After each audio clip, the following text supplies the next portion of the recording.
Boa noite a todos, sejam bem-vindos. A gente vai começar aqui mais uma aula aberta do nosso curso livre de tradução médica do Traduza. Hoje com os professores convidados, né, professor Gilson Matos e Tiago Zan. O professor Gilson, ele é professor dos módulos de artigo científico e pesquisa clínica do nosso curso livre. E o professor Tiago Zan é professor do módulo de versão do nosso curso avançado. Essa aula ela vai ser gravada, né? Vai ficar disponível depois no nosso canal do YouTube. Vocês vão receber o certificado. Quem tiver interesse, no final da aula, a gente vai disponibilizar um link aqui no chat. Quem tiver interesse em receber o certificado, vai preencher essa lista de presença. A gente vai enviar para todos os que preencherem a lista de presença. Então, vocês prestem atenção aí no finalzinho, que a gente vai disponibilizar esse link para quem quiser o certificado. Tá? Eu peço que vocês mantenham aí o microfone de vocês fechado, né, durante a aula, para não interromper aqui os professores. Perguntas, a gente vai ter um tempinho para perguntas no final, mas se vocês quiserem colocar alguma coisa aí no chat durante também a palestra, aí no final a gente lê essas perguntas para os professores, mas elas vão ser feitas aí no final, dependendo também a gente pode abrir o microfone para quem quiser falar, ou vocês podem perguntar no chat, tá bom? Agora eu queria dar as boas-vindas aí para os nossos professores, o professor Gilson Matos e o professor Tiago Zan, e já passar a palavra para eles. Boa noite, Gilson. Boa noite, Tiago. Boa noite, Kátia. Boa noite a todos e todas. Boa noite, Kátia. Boa noite a todo mundo. Aí, se vocês quiserem se apresentar rapidinho também antes de iniciar, tudo bem, tá bom? Bom, Obrigado. Eu sou o Gilson Matos, né? A Kátia já falou um pouco sobre os módulos com os quais eu trabalho no curso do Traduza, mas eu sou tradutor de inglês na área técnico-científica desde 1997 pela URGS e trabalho com versão de artigos desde 2001. Também sou tradutor juramentado desde 2010.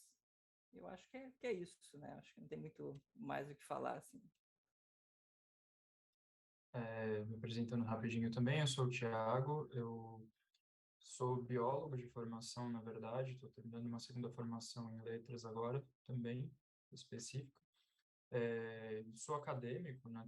Tô no doutorado agora, terminei o mestrado, estou no doutorado, e eu tenho trabalhado desde 2008, foi minha primeira experiência com tradução na área acadêmica, primeiro com um livro didático, não, um livro acadêmico mesmo, e desde 2012 eu tenho trabalhado direto com tradução e principalmente conversão, mais do que com tradução para o português, em áreas diversas, mas incluindo também muitas traduções de artigos. Então, como tenho feito muitos trabalhos de tradução de artigos científicos desde então também. Embora eu também trabalhe com textos variados da área ambiental, da área médica, entre várias outras coisas. Então, enfim, basicamente é isso. E no curso da Traduza, como a Kátia comentou, eu estou responsável pelo curso avançado de versão em inglês, né? Não só versão de artigos, mas versão de forma mais geral. Acho que basicamente é isso. O Gilson está preparando aí a apresentação para a gente. Já estão todos visualizando a tela aí do primeiro slide? Sim? Sim. Certo? Bom, então nós vamos dar início então à nossa aula, palestra, né? Nós preparamos juntos essa palestra, eu e o Tiago, tá? Então nós temos vários temas, na verdade, que a gente vai abordar nessa palestra, e a gente tomou por decisão começar pelo tema assim mais, porque eu acho que todo mundo gostaria de saber exatamente. Nós vamos falar de tradução e versão de artigos científicos, né? Então acho que todo mundo pergunta, a primeira coisa é mercado de trabalho, né? Então, como é o mercado de trabalho no caso de versão, né? O que é a versão? Eu coloquei ali uma pequena definição rapidinha ali, que é uma tradução do português para um idioma estrangeiro, a gente chama de versão. Para o cliente não faz muita diferença, ele vai chamar sempre tudo de tradução, né? Então, mas para nós, como da área, a gente tem essa diferenciação, né? Versão, então, é a tradução do português para um idioma estrangeiro, tá? Bom, quem são esses clientes? Quem precisa fazer versão, então, tradução do português para um idioma estrangeiro, tá?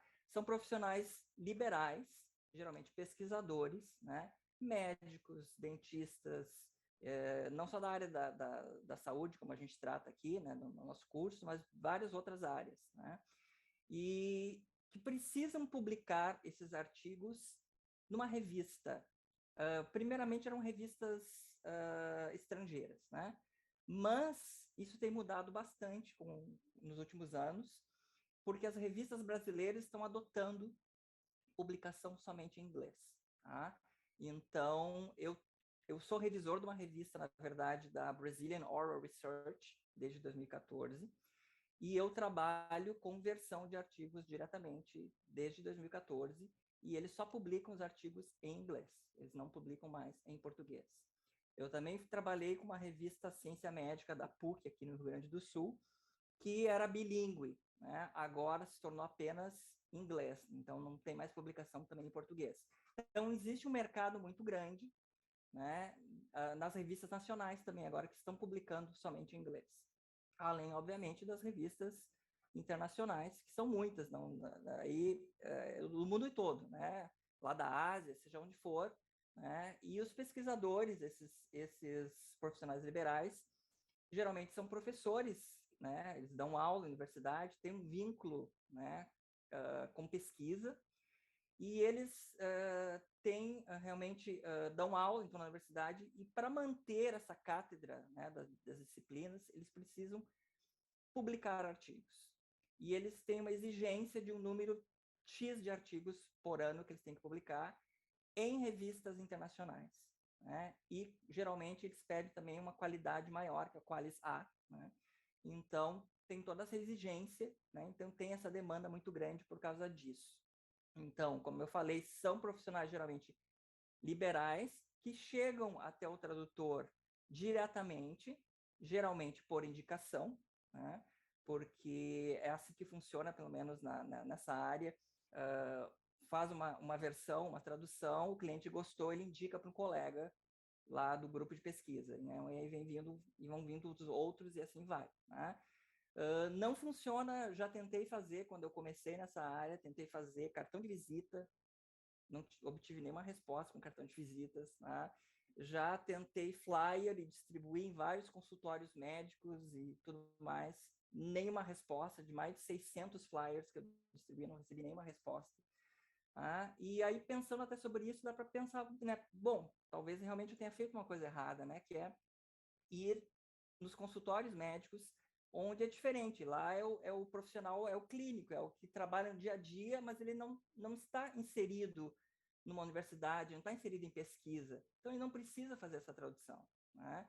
Então, realmente, o público é o pessoal que trabalha com pesquisa, né?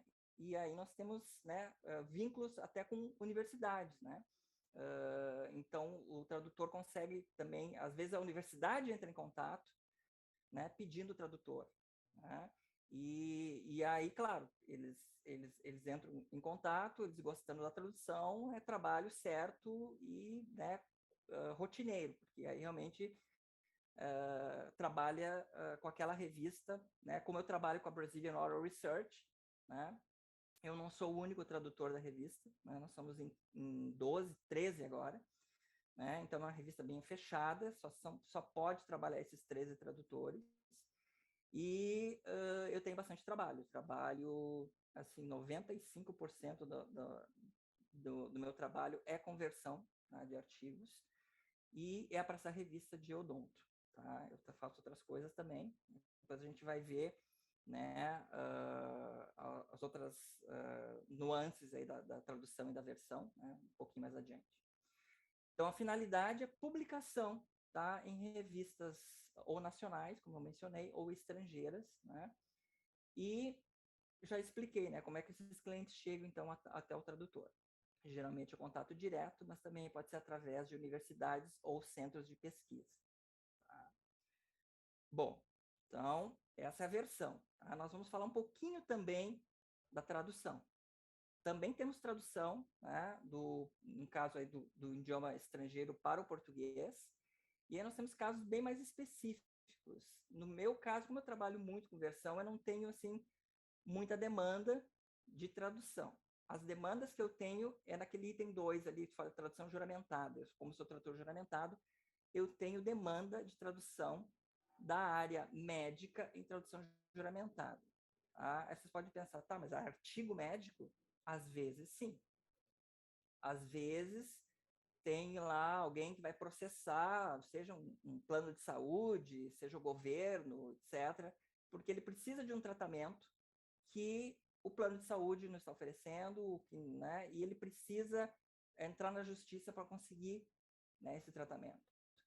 E para conseguir esse tratamento, ele precisa comprovar que aquele tratamento que ainda não existe aqui no Brasil, aquela medicação que ainda não existe aqui, ela realmente é eficaz. Então, ele precisa ir atrás de ensaios clínicos que mostrem esses resultados e ele precisa apresentar isso para o juiz para convencer o juiz de que ele realmente precisa daquele remédio, né, daquele tratamento. Então, ele precisa da tradução dos artigos, às vezes de trechos apenas, né, de artigos, só a parte que realmente interessa. Né? Então, existe essa demanda. Existe também a demanda de tradução de exames médicos para pessoas que vão fazer cirurgia no exterior, nos Estados Unidos, ou seja, lá em outro país, e eles precisam levar esses exames traduzidos. Tá? E aí, claro que é uma responsabilidade bem preocupante, né? Porque é uma cirurgia, a vida da pessoa está em risco se o tradutor cometer qualquer problema aí na tradução. Então, realmente, é um caso que faz a gente tremer um pouco, né? Assim, quando a gente tem que fazer um negócio desse, né? Mas aí a gente apela realmente para especialistas da área, né? Para confirmar tudo que a gente vai fazer, né? Só para citar um exemplo, eu tive uma tradução juramentada de um exame médico de uma tomografia cerebral e um paciente que ia aos Estados Unidos fazer uma cirurgia, né? E eu entrei em pânico, né? Porque eu tinha que traduzir aqueles termos bem complicados e eu tive que contratar um neurologista que estudou no exterior, que é fluente em inglês e conhece toda a terminologia, para confirmar tudo que eu tinha traduzido, né? Para ter certeza que não ia acontecer nada de errado durante a cirurgia lá por causa da minha tradução. Tá? Então, esses são os casos assim de tradução que eu tenho para falar. Eu sei que o Thiago tem mais um pouco aí desses outros trechos de artigos para pesquisadores sem acesso ao idioma, projetos específicos. Então, acho que o Thiago pode falar um pouco mais dessa parte agora. Eu ia comentar, assim, como o Gilson falou, tradução de artigos, o mais comum é versão, justamente para publicação, como ele comentou dessa relação com as universidades, né, tem alguns casos em que algum gestor de tradução, ou às vezes até um próprio tradutor, tem um convênio específico, um contrato específico com uma universidade, ou com algum órgão de pesquisas, ou com algum instituto dentro de uma universidade, e aí é um jeito legal de você pegar vários projetos ligados a algum assunto, às vezes algum assunto que você é mais especializado, ou que é mais do seu interesse, e aí você tem um trabalho mais constante com aquele órgão. Mas com relação à tradução, de fato, são menos frequentes traduções de artigos para o português, até porque geralmente você não vai ter pesquisadores estrangeiros escrevendo numa outra língua e querendo traduzir para português para publicar numa revista daqui. Pode acontecer, mas é muito mais raro, né? Então, o mais frequente que acaba acontecendo, pelo menos na minha experiência, o que já aconteceu, foi ou pesquisadores que não têm acesso a um idioma, e isso às vezes é o caso do inglês. O inglês hoje em dia é um pouco mais acessível, mas para quem trabalha também com outros idiomas, às vezes acontece de ter um artigo que está, sei lá, em francês, ou que está em alemão, ou que está em algum outro idioma. O inglês também acontece às vezes. E o pesquisador que está fazendo alguma coisa, ele precisa de um determinado artigo que ele não consegue ler. Então, o que você acaba fazendo? Às vezes, nem traduzir o artigo inteiro, pode ser uma possibilidade. Em alguns casos, o pesquisador de fato quer ter aquele artigo inteiro por algum motivo. Mas, às vezes, o que você faz é traduzir trechos para eles, ou até uma coisa que eu já fiz também, pegar ler o artigo, basicamente, e fazer o que não é nem exatamente uma tradução, mas é quase como um sumário do que está ali, conversando até junto com o pesquisador, falando, quais trechos que você acha que vai ser mais importante, quais partes que vai ser mais importante, e daí você traduz ou faz um sumário daquelas partes específicas, e aí tem especificidades relacionadas a isso, obviamente, para que esse pesquisador tenha acesso ao que está escrito ali. E uma outra coisa que eu já participei algumas vezes também é que às vezes você tem projetos específicos de algum órgão, de algum programa, no caso comigo, os últimos que foi relacionado a ONGs de educação, que por algum motivo têm interesse em artigos específicos que estão ligados ao que eles trabalham. Pegando esse exemplo específico, era algumas coisas relacionadas a desenvolvimento de crianças e a como o estresse e outras dificuldades prejudicavam o desenvolvimento de crianças. A ONG era relacionada à educação e ela queria falar sobre esses temas específicos, de como determinados tipos de problemas durante a infância poderiam prejudicar o desenvolvimento, prejudicar os resultados escolares das crianças, né? E aí, inclusive, envolvia algumas coisas relacionadas diretamente à medicina, como efeitos do estresse no organismo, tudo. E aí, por conta disso, esse projeto específico pediu a tradução para o português, para colocar junto com os eventos que eles estavam fazendo e tudo, de artigos que tinham sido publicados originalmente em inglês, inclusive em revistas bastante conhecidas. Então, é uma coisa um pouco mais específica, é uma coisa que não acontece o tempo inteiro, mas que também pode acontecer. Aí, a gente vai focar aqui no restante da apresentação e no restante da aula, na versão porque é a mais frequente, né? Mas várias das dicas que a gente está dando, a gente pode, de certa forma, inverter elas em algum nível, para a gente pensar também como fazer as traduções aí para o português, né? Então, a gente vai focar aqui na versão, mas não é que tudo que a gente está falando aqui não vai valer para tradução. Muitas dessas coisas valem também para tradução. Queria complementar alguma Tá. coisa aqui ainda, Gilson? Não, seria isso. Eu só queria fazer uma correção aqui, na verdade, porque eu misturei, né? Eu estava falando da tradução do neurologia ali que eu fiz, que na verdade é uma versão, né? Que o paciente foi fazer uma cirurgia no exterior, então eu fiz uma versão. E o caso de tradução realmente é o caso aqueles do importar algum medicamento ou precisar de um tratamento que realmente não exista e precisar traduzir um artigo, daí ensaios Claro. clínicos, né? Então, só para não... Eu vi que eu misturei aqui as duas coisas, mas Mas separar embora bem, né? a mesma coisa valha, né? Se alguém Sim, te fez alguma mas nas cirurgia ou duas, algum exame no exterior e sim, você precisa é continuar o que tem essas tratamento duas aqui, vias, né? A tradução juramentada ela pode também ser versão ou tradução, claro. tá? Bom, então, como o Thiago comentou agora, a gente vai focar realmente nas versões. Então, como a gente tinha falado ali, que o objetivo, né, de fazer uma versão é publicar um periódico, né, esse artigo, então nós temos as normas de publicação. Cada periódico tem as suas normas, né, os seus guidelines, e difere muito de uma revista para outra. Né? Então, primeira coisa que nós tradutores precisamos fazer quando a gente recebe um e-mail de orçamento e o orçamento é aprovado de um cliente. Saber para que ele precisa daquela tradução, realmente, se vai ser realmente, vai ser para publicação, ou se de repente ele não quer para publicação, de repente ele vai querer fazer seja lá uma brochure, né, um folheto, alguma coisa informativa, alguma outra coisa, né, que não seja realmente tradução do artigo. Aí tem que saber exatamente para que ele quer, porque já aconteceu comigo de eu pensar que a tradução era bem técnica e, na verdade, era para o público era leigo. Né? E o autor daí disse assim, não, meu público é leigo. Bom, aí muda. Né? Muda exatamente até a terminologia que a gente vai utilizar, né? Porque o público é diferente. Então, nós temos pensar muito bem qual é o público. Né? Se é revista realmente que ele vai publicar, o público é o seguinte, é um especialista escrevendo para outro especialista. Então, a terminologia é bem técnica mesmo, tá? Especialista para especialista. Tá? E aí, o autor, quando ele vai submeter, né, quando ele vai enviar essa tradução, ele vai entrar no site da revista, né, e ele vai ter que seguir essas author guidelines, essas instruções para autores. Tá? E lá tem muitas informações que servem realmente apenas para o autor, apenas para o pesquisador, né, quem que escreveu o artigo, que é toda aquela parte de formatação. Né? Mas existem muitas informações que nós, tradutores, precisamos saber e que vão influenciar muito a nossa tradução, a nossa versão. Né?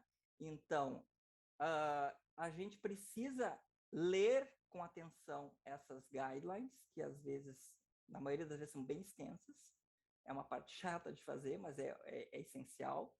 Tá? A gente precisa olhar aquele segundo item ali, procurar outros artigos daquela mesma revista, né? Entrar na revista, explorar a revista, porque é para aquela revista que nosso artigo traduzido vai ir. Né?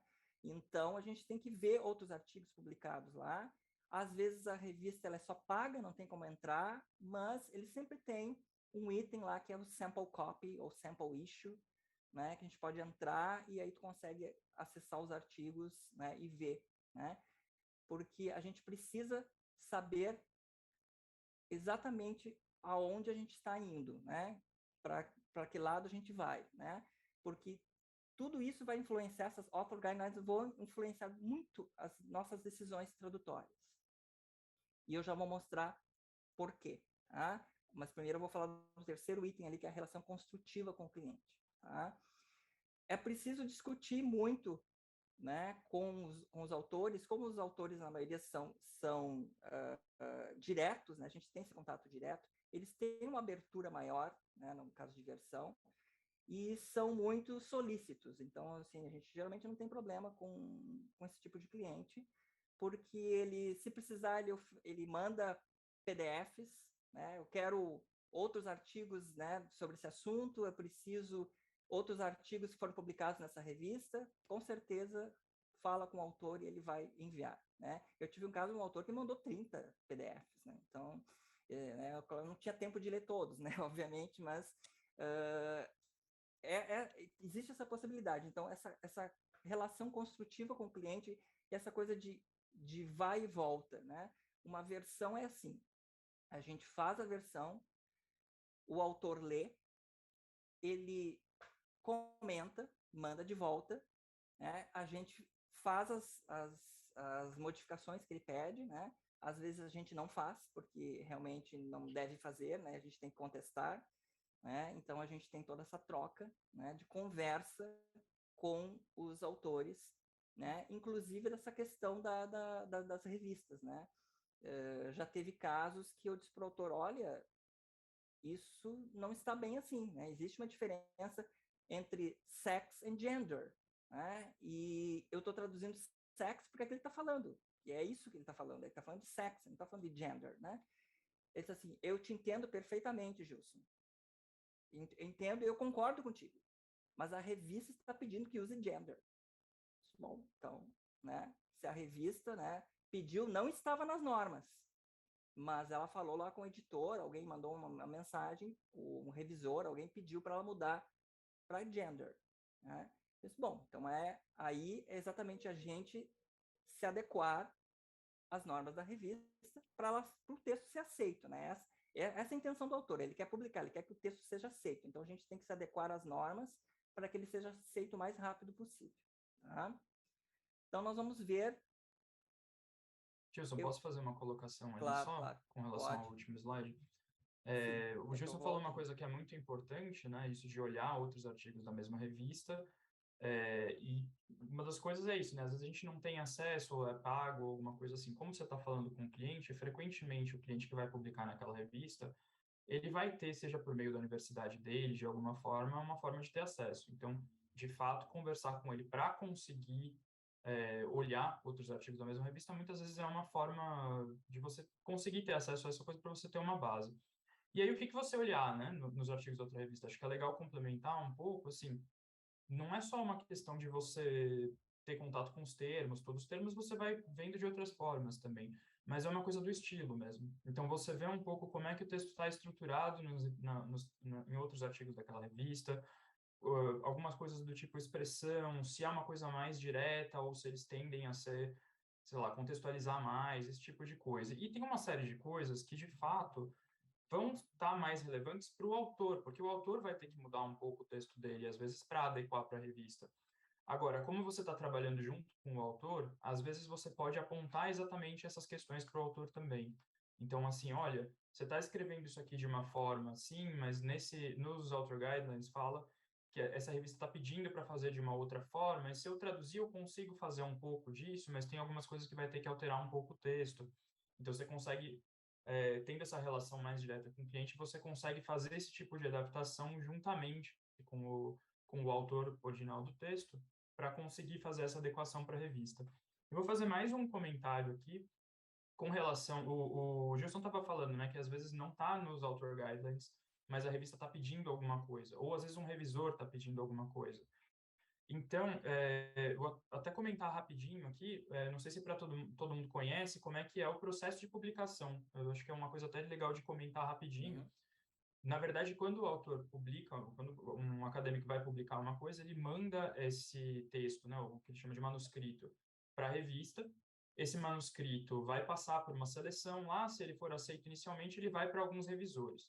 Cada revisor vai fazer apontamentos que são, pelo menos idealmente, da parte do conteúdo do artigo, né, que aí não é de preocupação do tradutor, é de preocupação do autor. O autor que vai ter que levar em conta o que vai ter que ser mexido ali, mas, às vezes, esses revisores fazem observações que são ligadas à parte linguística, exatamente. Então, fazem observações do tipo, esse termo aqui, ou essa expressão não está clara, ou essa expressão não está legal, ou, como ele falou, a gente prefere que você use o termo gender em vez de sex aqui, por exemplo. Né? Então, é legal saber um pouco o que acaba acontecendo. O autor manda o artigo, ele vai ser revisado, geralmente por 2 ou 3 revisores, ele volta para o autor tem que fazer respostas àquelas coisas que os revisores estão pedindo, inclusive revisões relacionadas ao inglês, ou relacionadas a estilo, relacionadas a coisas linguísticas, e aí vai mandar de novo. E aí fica nesse vai e volta, geralmente umas 2 ou 3 rodadas de revisão, até que o artigo, idealmente, é aceito.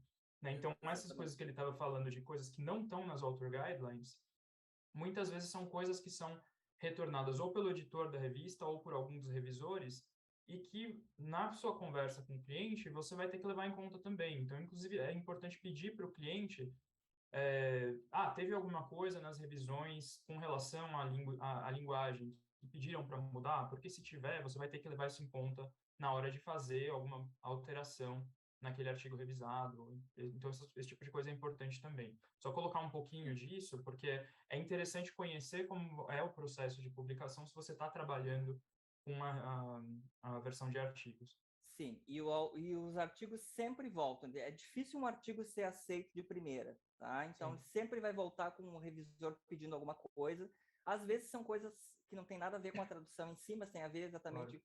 com a metodologia que o autor usou, com a estatística ou com alguma outra coisa. Mas é muito comum, e eu peço assim que vocês, tradutores aí, não se assustem, né? Quando receberem alguma coisa assim do tipo tem problema no inglês, assim, eu fiz uma coisa errada, o que eu fiz, né?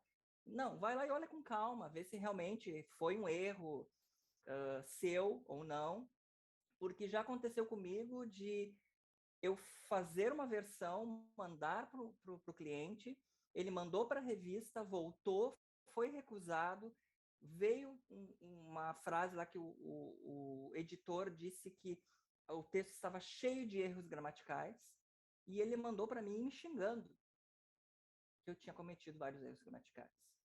Eu respirei fundo, contei até 20, né? E disse assim, calma, né? Me manda a versão, porque foi ele que fez, né, toda a submissão. Me manda a versão final, me mandou para a revista, por favor. E ele me mandou.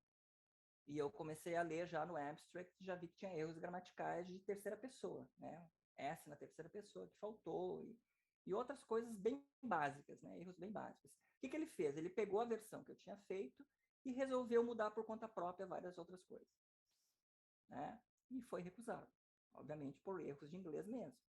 E aí, claro, que eu tive que argumentar com o autor, dizendo que realmente havia erros de inglês, mas que não era eu que tinha feito, né? Não tinha cometido nenhum daqueles erros. E que eu pedi para ele, por favor, que das próximas vezes, quando isso acontecer, que se ele mexer em qualquer vírgula, que ele mandasse para eu dar uma olhada de novo, né? Ele baixou o tom, né? Ele viu que o erro tinha sido dele mesmo, e ele é meu cliente até hoje, tá? E agora ele sabe que quando ele faz qualquer alteração, ele marca em vermelho e me manda, né? Qualquer coisinha, qualquer mudança na frase, qualquer palavra que ele mude, ele pergunta. Então, eu acho que isso é importante, né? Então, é exatamente essa troca que a gente tem com os autores, né? E agora eu vou falar um pouquinho do que o Thiago mencionou ali, que é exatamente essa questão das author guidelines. Não tem muito a ver, às vezes, com a terminologia em si, mas muito com o estilo mesmo, né? Então, aqui, nesses exemplos, eu trouxe 2 revistas, tá? E eu trabalhei com essas 2 revistas, tá? Isso aqui é autêntico, são textos que eu mandei, que eu traduzi, e foi submetido para essa revista aqui. A primeira, esse Surgery for Obesity and Related Diseases. Tá? Era um texto, obviamente, sobre obesidade. Eu tinha feito primeiro a tradução sem olhar as normas, né? Vou deixar para fazer as normas, olhar depois, né? Só que eu me surpreendi com essas normas, porque o autor em português, né, no texto original, ele falava o tempo todo em pacientes obesos, né, os pacientes obesos, porque não sei o que é obesos, e eu traduzi como obese patients. E aí eu chego aqui e diz o seguinte: avoiding pejorative language. Importantly, authors should not use obese as an adjective or noun to describe an individual person or group of people, but instead use terms such as people with obesity and populations with obesity. Eu voltei no meu texto, né, antes de entregar para o autor, obviamente, e fiz todas essas mudanças, né? Então, eu não podia usar obese patients, eu tinha que usar patients with obesity, né? E isso é uma exigência específica dessa revista, eu não vi isso em outras revistas. Então, são coisas realmente bem específicas. Aquela revista pede isso. Talvez vocês encontrem essa mesma exigência em outras. Por outro lado, o que eu gostaria de ressaltar aqui é que é uma tendência não usar esses tipos de adjetivos que podem ser interpretados de forma pejorativa. É o caso que aconteceu aqui no Brasil, quando surgiu lá nos anos 80 a AIDS, né? O termo adjetivo aidético, né? Não se usa mais, né?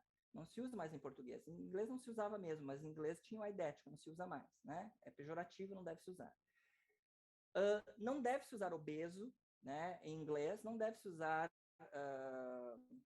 asmático, ou seja, lá, pensando, ou diabético, né? Hoje em dia a tendência é usar paciente com obesidade, paciente com diabetes, paciente com anemia, paciente, não usar o adjetivo, usar paciente com e o nome da doença, tá? Então, a explicação que eles dão é que, assim, parece que usando o adjetivo, a pessoa fica marcada, né? Ela é anêmica.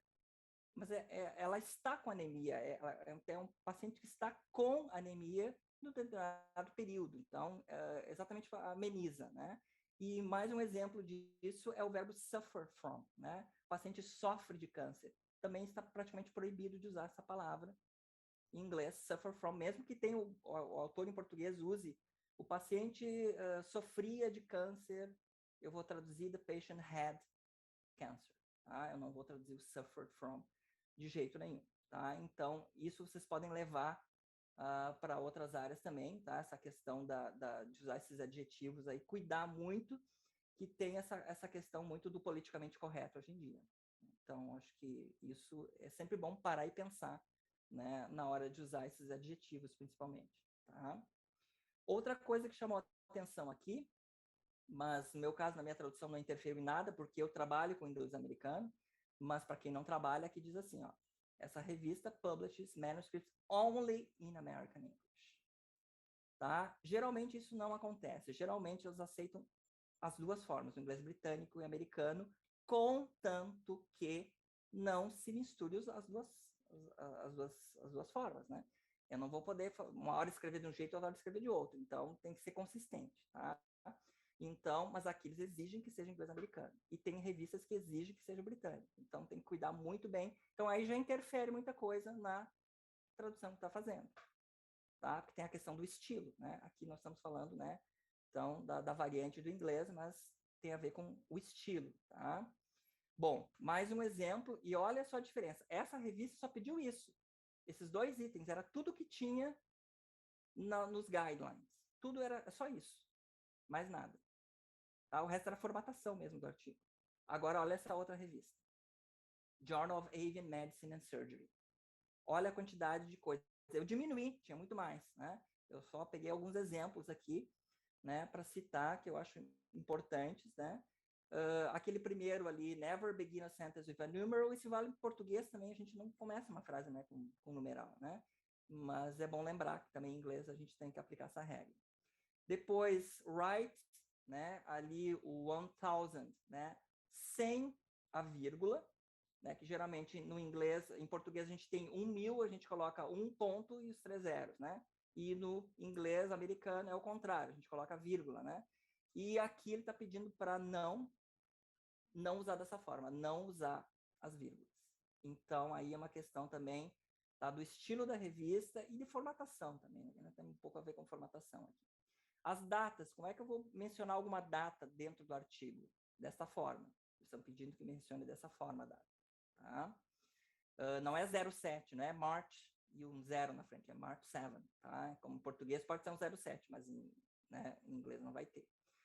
Olha que interessante essa outra aqui. Ó. Os meses devem ser abreviados nas tabelas, nesse 7º título das tabelas, com as 3 primeiras letras. Então, Feb, Mar.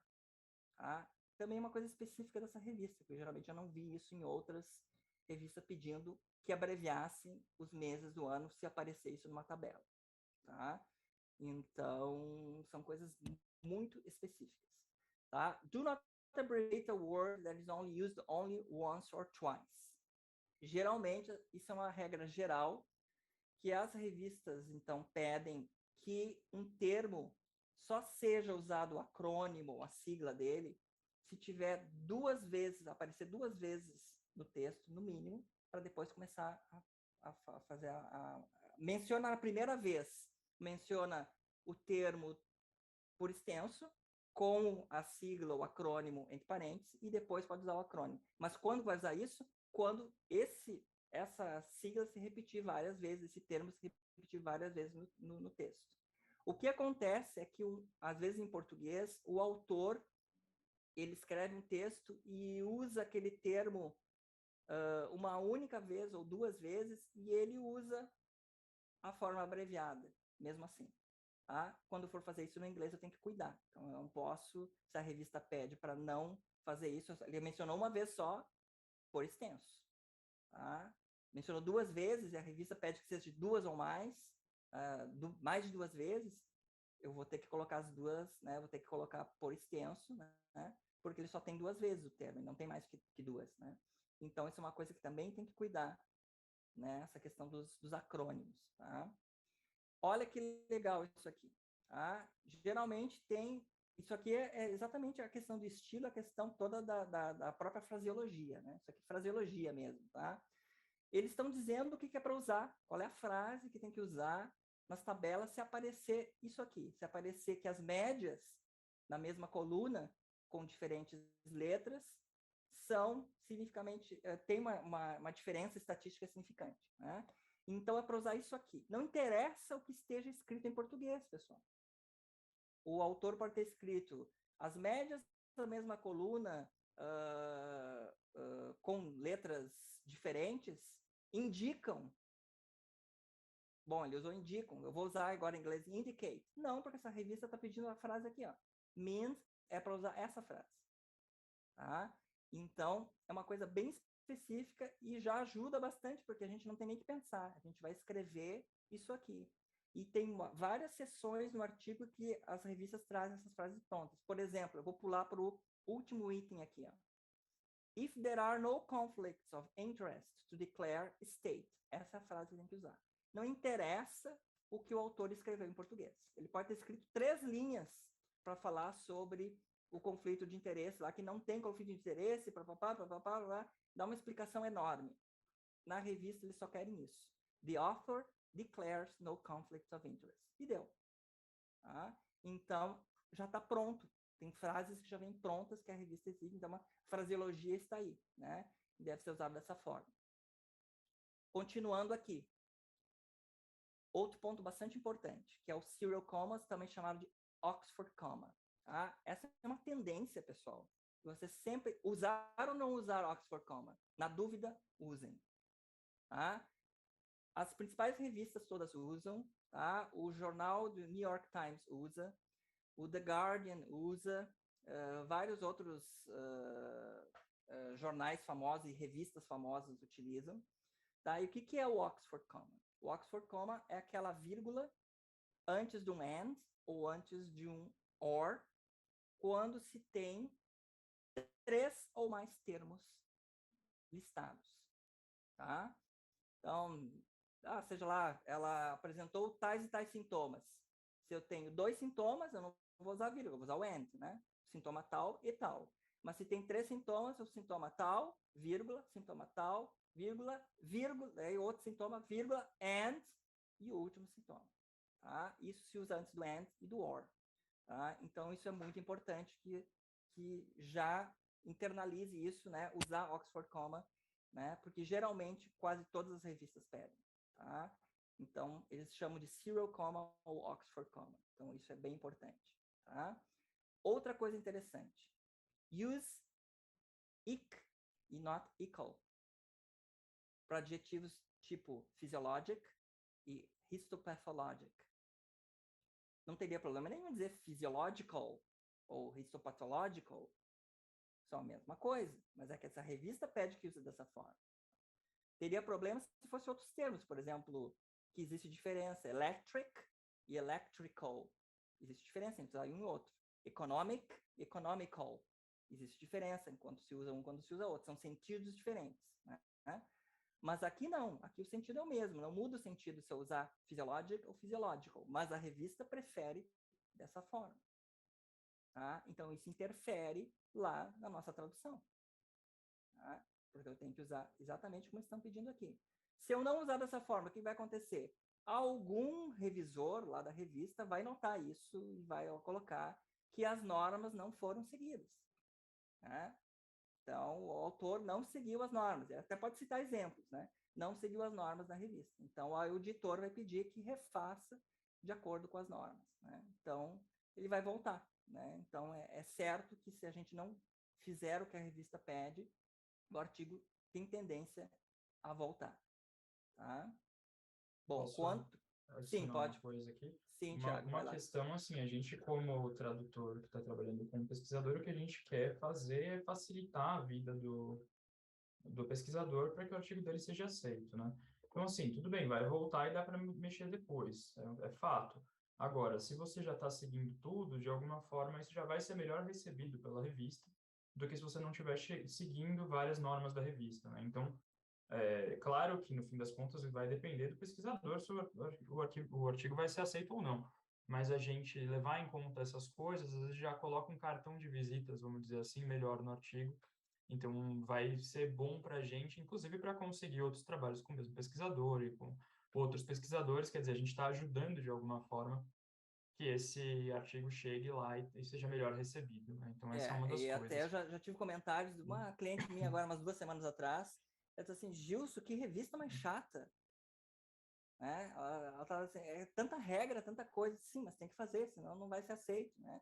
E ela me dizendo, mas que revista chata, nunca vi a revista pedir isso, eu também não vi, mas eles estão pedindo. Precisa fazer, né? Então, né, mas por que eu tenho que fazer esses highlights, né? Eles pediram aqueles highlights, tipo um resumo, né? Colocar em 3, 4 bullet points, um tipo resumo. Por que eles estão pedindo isso? A revista pede, precisa fazer. Né? E às vezes porque é padrão da revista mesmo, né? É padrão da revista revista, que a forma como todos os artigos têm esses highlights além do resumo. É como se fosse um resumo do resumo, de certa forma. Isso, sim, exatamente. E aí outra coisa que eu quero falar sobre normas aqui é que às vezes, tá, eu tenho traduzindo começa a traduzir lá o artigo, obviamente eu tenho a primeira parte é o título e depois vem o resumo, né? E aí eu vou traduzir o resumo como abstract or summary. Aí eu vou dizer para vocês, depende da revista. Olhem a revista para ver se eles estão usando, a maioria das vezes, abstract, a maioria das revistas usa abstract, mas algumas preferem usar summary. E tem algumas que são coisas diferentes.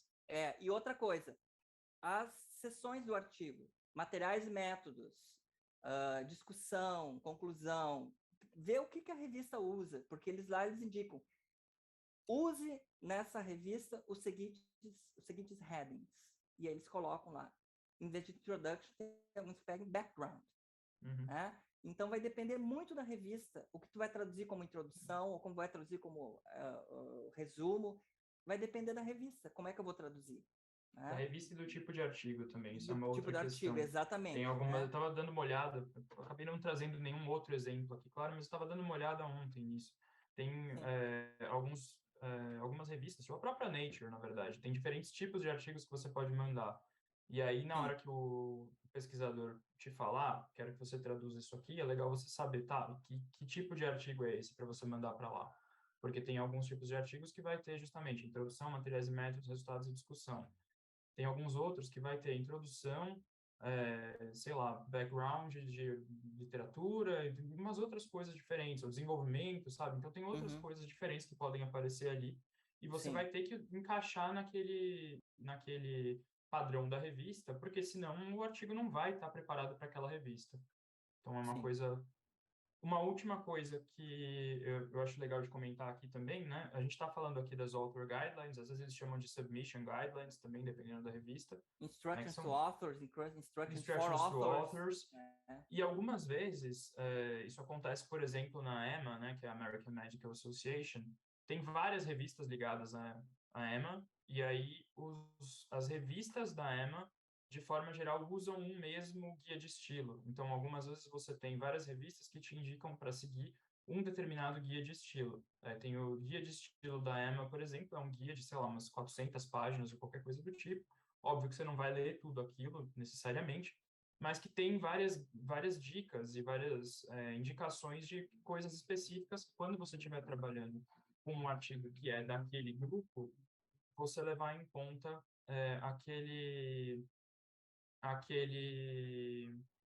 você levar em conta basicamente aquelas coisas que estão presentes lá. Então, por exemplo, o Gilson falou dessa questão de termos que são inclusivos, né? Tem, né, nesse guia da EMA, por exemplo, tem toda uma seção grande falando sobre inclusividade na linguagem, sobre raça, sobre gênero, sobre doença, sobre uma série de coisas. Então, e a outra coisa é assim, você vai acostumando com determinadas revistas que você trabalha mais e aí você já vai pegando o jeito também, né? Então, isso também facilita.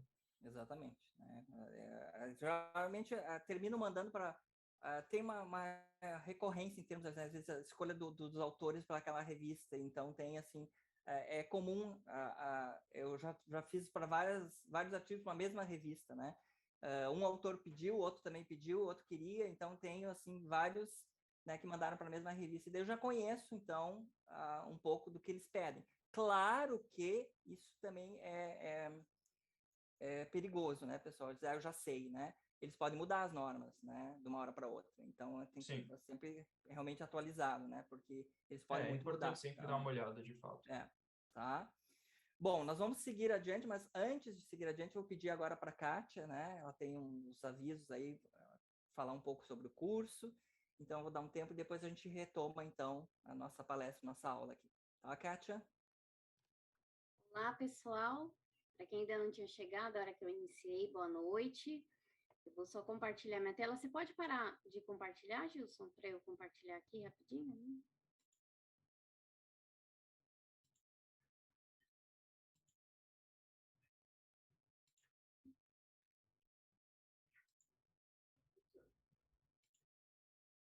Vocês estão vendo aí a tela? Estão vendo? Tá, obrigada. Gente, eu queria falar um pouquinho aqui do nosso curso livre de tradução médica. Hoje a gente está tendo essa aula aberta aqui do nosso curso com os professores do Traduza, né? O professor Gilson, que é professor do curso livre e do curso avançado, e o professor Tiago, que é professor do curso avançado. A gente está com inscrições abertas para uma nova turma, né? Que é a última turma desse ano. Ela vai ter início no dia 29 de setembro, e as aulas serão às terças e quintas, o horário é das 19 às 21h10. Vou falar para vocês um pouquinho do curso. Esse curso ele é voltado para tradutores e estudantes de tradução interessados na área da saúde. Não precisa não precisa ter formação em tradução, a gente não exige nenhuma formação, né? A pessoa também não precisa ter tido contato anterior com a tradução médica, né? No curso avançado a gente tem essa exigência, né, da pessoa já ter experiência, mas no curso livre não precisa. Esse curso ele é dividido em 8 módulos, e além desses módulos a gente tem 2 aulas bônus. A carga horária dele é de 64 horas, e ele é 100% online. As aulas são ao vivo, elas não são gravadas, e o curso ele envolve a teoria e prática de tradução. Então, todas as aulas vai ter a parte teórica e a parte prática, com exercícios, avaliação do módulo. E os nossos professores são todos professores que atuam, né, no mercado de tradução. Tem formação ou na tradução, ou na área médica, ou nas 2 áreas, né? Como é o caso, por exemplo, da professora Ana Júlia, né? Que é formada em odontologia, tem a formação em tradução. Então, todos os nossos professores são professores que atuam na área, né? De tradução, e são especialistas na área da saúde. O valor do curso, ele é de R$ 115, mais 4 mensalidades de R$ 460, e associados da Abrates, a Aptrad, a PIC, a IC e Sintra tem 15% de desconto nas mensalidades. Para quem estiver participando da aula aberta, dessa aula de hoje, vocês vão ter isenção na taxa de matrícula, utilizando esse código abaixo, Promo Traduza. Depois eu vou enviar essas informações por e-mail para vocês, o código, vou enviar mais informações do curso para vocês também.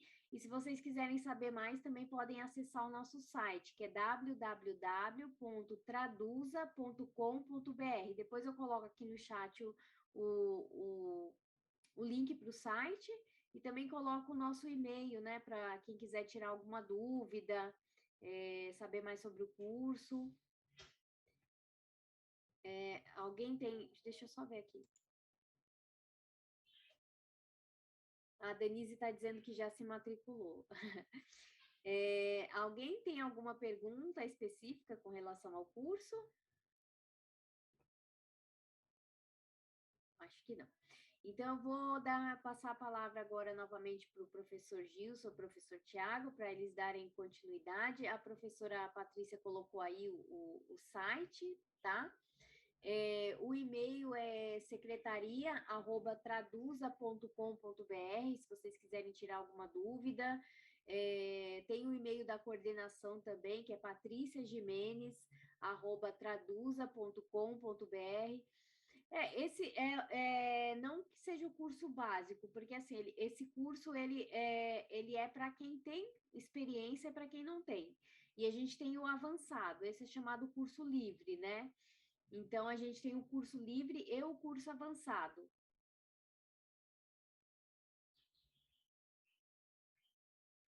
Aí está o e-mail da secretaria também, que a Patrícia colocou.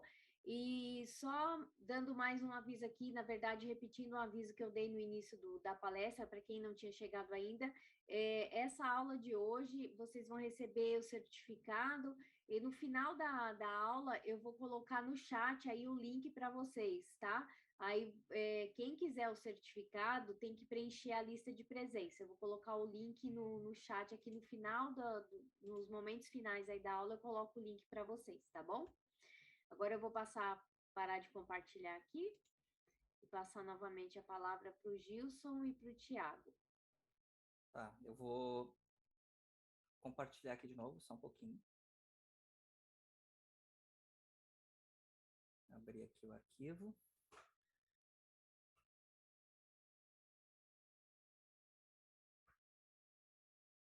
Deixa eu ver aqui. Vamos vamos passar lá. Bom, agora nós já discutimos toda essa questão, então, das normas de publicação, né? A importância delas. E agora a gente vai focar naquela parte que é a parte do estilo, né? Acadêmico, português e inglês. O Thiago vai falar mais sobre isso, eu só vou fazer essa pequena introdução desse comentário aqui que eu recebi de uma cliente, tá? Que resolveu, como eu não tinha tempo de atendê-la, não tinha tempo de fazer a tradução para ela, ela fez a versão e ela mesma mandou o texto para a revista. E ela recebeu esse aviso do editor e me ligou querendo saber exatamente do que se tratava. Ela não entendeu a mensagem, tá? Que eles disseram o seguinte: we would like to inform you that the manuscript mentioned above has been approved for its scientific merit. Nonetheless, it will have to be revised for appropriate idiomatic English style and language. Isso aqui, pessoal, tem sido bem frequente, esse tipo de comentário sobre o estilo do inglês, tá? Às vezes não tem muito a ver com a parte realmente gramatical, mas com o estilo, tá? E é isso que aí agora o Thiago vai falar um pouco para vocês a respeito dessas questões. Eu vou passar para o próximo slide, aí vamos lá. Thiago. Então, gente, isso aqui é uma parte das coisas que eu comento no módulo de versão, e especificamente para a versão de artigos acaba sendo muito importante. Então, eu trago esse artigo, que é inclusive um artigo que foi publicado, que discute as diferenças do discurso acadêmico e as diferenças, então, de como é a forma de escrever técnica e para artigos em português e em inglês. Nesse caso, especificamente, era do português de Portugal, mas uma coisa muito parecida acontece das diferenças entre o português do Brasil e o inglês. E aí o artigo chama, né, Academic Discourse in Portugal, a whole different ballgame, ou seja, é um jogo completamente diferente. Então, na verdade, o que a autora faz é pegar uma série de pontos, eu vou comentar rapidinho uma parte desses pontos com vocês aqui depois, mas que são diferenças de estilo mesmo, que aparecem mesmo em textos técnicos, mesmo em textos publicados, que são publicados em português e os que são publicados em inglês. E aí, o que essa autora chega no final é que tem, em Portugal, e aí no Brasil seria parecido, 3 estilos de discurso acadêmico. E aí, por que eu estou falando de discurso acadêmico? Porque a gente está falando de artigos, justamente, a gente vai escrever para a academia, né?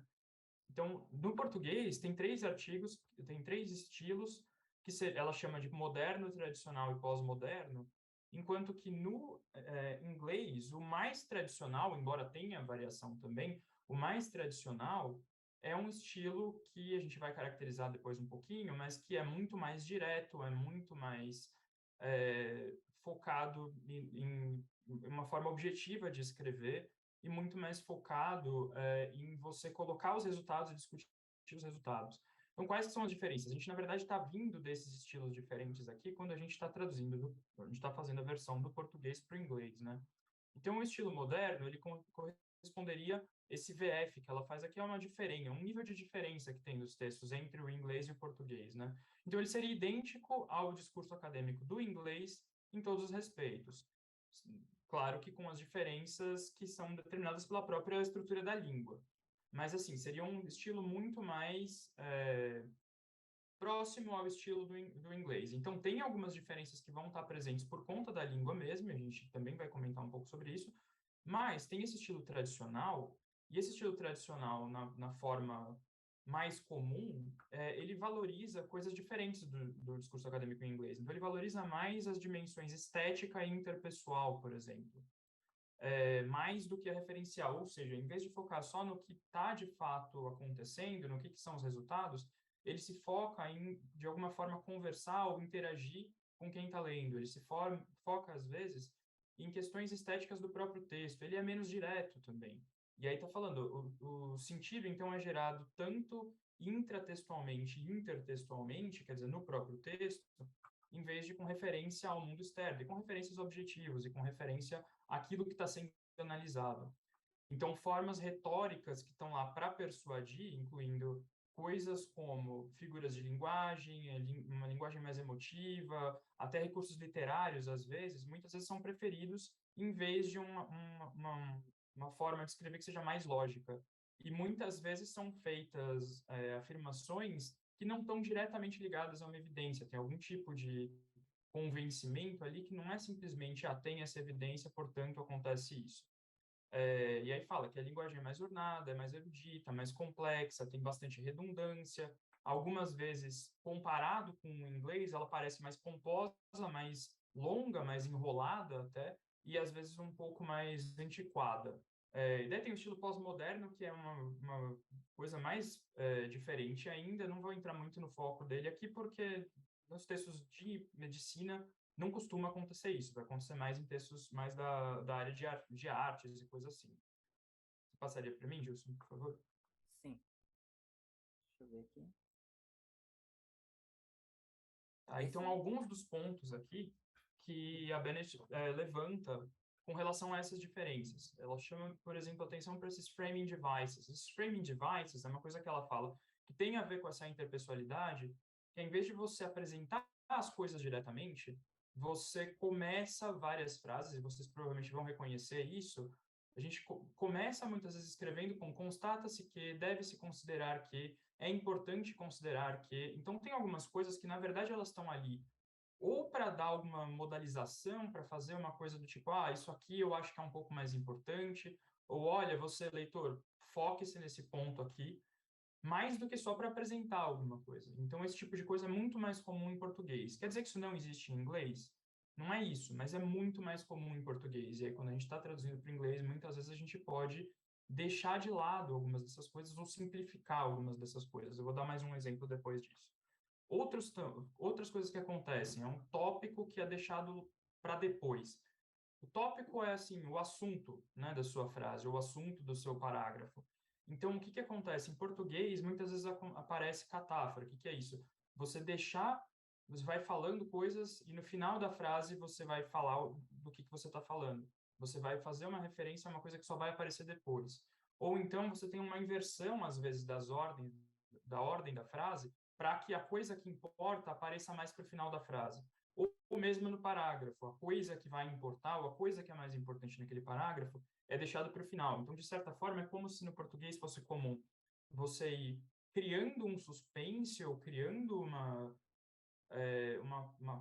coisa para preparar o leitor para apresentar aquilo que é importante só lá no final.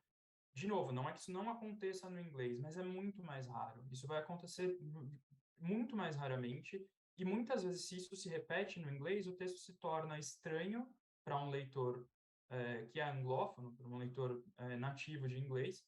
Ele se torna estranho, ele se torna difícil de compreender e ele se torna enrolado. Então, quando a gente está passando um artigo do português para o inglês, mesmo que a gente encontre isso no artigo em português, frequentemente vale a pena a gente alterar isso para adaptar para o estilo acadêmico em inglês.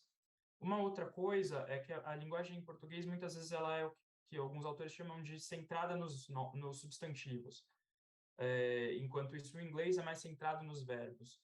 Então, quando a gente faz uma coisa muito frequentemente, que é criar abstrações do tipo, concretização de determinada coisa. Então, a gente pega conceitos às vezes, que são abstratos e cria substantivos ligados a esses conceitos abstratos. E no inglês é muito mais comum, em vez disso, a gente falar, tal coisa tornou tal outra coisa, fez uma outra coisa, né? Em vez de a gente falar, com isso foi possível fazer a criação de não sei o que lá, no inglês você só falaria, tal coisa foi criada, ou alguém criou tal coisa. Então você faz uma coisa mais focada nos verbos e menos focada em criar nominalizações muito complicadas. Eu vou dar um exemplo também depois de nominalização, eu acho que eu trouxe um exemplo também para ficar mais claro. Uma outra coisa que acontece é a gente usar em português muitos gerúndios e às vezes alguns infinitivos também. Então, pensar num exemplo de frase, foram encontrados isso e aquilo, sendo os primeiros não sei o que lá e os segundos não sei o que lá. Esse sendo não é nem um pouco comum em inglês. Não é que seja impossível também, mas não é nem um pouco comum. Então, a gente procurar uma forma mais direta de escrever essas coisas também torna o texto mais palatável para um público que lê em inglês. Outra questão é com relação à sintaxe e mesmo ao tamanho das sentenças, né? É muito comum em português a gente fazer sintaxe complexa, como a gente fala, essa coisa que não sei o que lá, que, e vai colocando vários ques, um depois do outro, assim. Frequentemente, quando acontece isso, é mais fácil e torna mais simples e mais direto a gente tentar cortar essas coisas para fazer sentenças menores e mais diretas, quando a gente está escrevendo em inglês. E isso também acaba tendo a ver com o tamanho, né, das sentenças. Sentenças em português muitas vezes são muito grandes, e isso acaba se ligando, por exemplo, a essa coisa de deixar o tópico para depois, né? E em inglês, muitas vezes é melhor a gente cortar essas coisas e apresentar de uma forma mais direta e menor. Uma outra coisa que acontece às vezes em português são sentenças sem verbo, né? Então, uma sentença do tipo, dos quais três são azuis. Na verdade, até tem um verbo nesse caso, né? Mas assim, esse dos quais, começar uma coisa com dos quais, mesmo em português é discutível em alguns casos, né? Mas em inglês é quase impossível encontrar uma coisa dessa no discurso acadêmico. Então, quando a gente encontra esse tipo de coisa também, a gente tenta adaptar para o texto no inglês ficar mais direto e não ter esse tipo de coisa. Tem uma outra coisa, e o Gilson estava comentando comigo no módulo dele, ele fala bastante disso, que tem diferenças em como os tempos verbais são usados em português e em inglês. Não sei se o Gilson vai querer comentar alguma coisa sobre isso, mas é uma Sim, coisa muito sim, importante posso também. comentar. É, Se você quiser. sim, na verdade, essa questão dos tempos, né, verbais utilizados, eles mudam de acordo com a seção do artigo, né? Então, na introdução se usa certos tempos verbais. Já, por exemplo, em materiais e métodos se usa muito passado, né? Porque é uma coisa que já foi feita e está discutindo resultados e métodos e tudo mais. E depois, lá na discussão, daí pode-se usar uma mistura de vários tempos verbais, mas até tem vários textos sobre isso, né? E algumas guidelines para seguir exatamente o que eu uso na introdução, o que eu uso em tal sessão e na outra e tudo mais, né? Sim, E isso é interessante, todo tradutor ter acesso a isso, né? E saber exatamente que existe essa diferença. Depois até, se sobrar um pouquinho de tempo, a gente vai falar sobre a voz passiva. E isso também tem a ver, né? O uso da voz passiva, né? E onde é que a gente usa? Pode usar no texto todo? Não. Tem exato. um lugar específico, a gente vai ver depois. E com relação aos tempos, a diferença, talvez principal, é que no português muitas vezes a gente se coloca situado numa situação e usa um tempo presente que, na verdade, está falando do passado, né? Ou um tempo presente que está falando de um outro tempo. Isso em inglês, esse tipo de deslocamento, assim, que é uma coisa meio, de novo, interpessoal, é muito menos frequente no inglês também. Então, no inglês ele vai ser mais direto também nesse sentido. E também o português, às vezes, usa até linguagem poética. Até o Gilson tem um exemplo curioso que aconteceu numa tradução de um artigo de medicina mesmo. E no inglês também não é comum, né? Então, em alguns casos, a gente acaba tendo que pensar o que a gente vai fazer com isso, mas não é comum também. Então, Sim. aqui, focando de novo, né? O português, às vezes, acaba se focando na dimensão interpessoal com esse sentido gerado, inclusive, dentro do próprio texto, né? Nas relações que estão aparecendo dentro do próprio texto e com outros textos, enquanto que o inglês tende, a linguagem acadêmica em inglês tende a se focar mais na objetividade, em ser direto e nas referências ao mundo externo e aos resultados. Se Até puder vou passar. aproveitar e falar sobre essa questão poética aí, né, que apareceu. Eu já vou citar o exemplo, né, que eu passei por isso, né, eu traduzindo um texto de medicina vascular, cirurgia vascular, e me surpreendeu quando eu cheguei no final do texto extremamente técnico, né, e quando eu cheguei no final do texto, eu descobri que o médico, na verdade, também era poeta, né, e ele resolveu escrever um poema todo rimado, usando nomes de veias e artérias, né? E aí eu parei e o que eu faço com isso, né? Porque eu estava, inclusive, a tua mente está focada na parte realmente da monossemia, aquela coisa, né, do termo exato, aquela coisa, e aí de repente eu vou para polissemia, eu vou para a parte mais literária, e aí, assim, até eu entrar dentro do texto demorou um tempo, e para conseguir fazer alguma coisa, porque eu não sou tradutor nessa área, na área literária, também eu sofri bastante. Eu era funcionário de uma agência de tradução na época, e eu disse para minha chefe, eu não consigo fazer, eu não consigo rimar, né? Ela disse assim, faz do jeito que tu achar melhor. Se não quiser fazer com rima, não faz com rima, mas faz, dá um jeito, né? Eu não lembro mais como é que eu fiz, eu sei que eu dei um jeito, né? Foi publicado, eu até tentei, eu falei com o Thiago, a gente estava conversando sobre isso, eu tentei resgatar, ver se eu consigo, mas é um texto bem antigo, lá final dos anos 90, início dos anos 2000, e eu não consegui localizar na revista,